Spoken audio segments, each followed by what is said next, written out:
Ministri i Bujqësisë ka takuar disa nga peshkatarët e vendit për të diskutuar problemet që ta hasin në përditshmërinë e tyre. Vetë ministri Panariti ishte në dirnit të problemeve të këtij sektori, që nga nafta pa akcizë, amortizimi i flotës detare dhe zotimi për rigjenerim të shpejtë të saj, por edhe ndërhyrje emergjente për mbrojtjen e lagunave dhe llojeve të peshqve që gjuhen jashtë kritereve dhe pas sezon.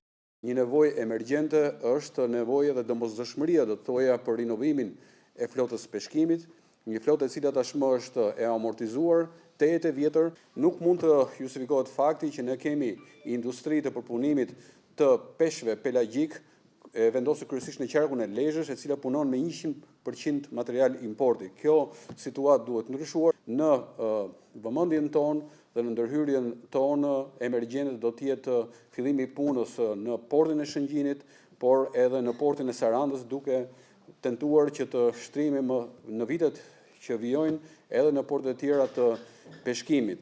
Me kalimin e sektorit të peshkimit në drejtimin e kësaj ministrie, Panariti u premtoi peshkatarëve se ky takim nuk do të jetë i fundit, ndërsa peshkatarët kërkuan dinjitet në trajtimin e tyre, por edhe të produkteve që ata tregtojnë.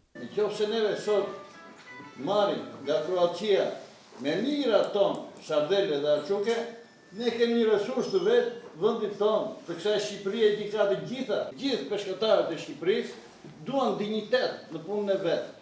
Duan mbështetje në ngrohtë të shtetit dhe t'i japin atë që i takojë shtetit. Një tjetër problem që ngritën peshkatarët është dështimi i kapaciteteve ankoruese të anijeve të peshkimit, ndërsa ministri premtoi rigjallërimin e liçenit të Butrintit dhe shtimin e prodhimit në këtë pasuri që zotëron vendi.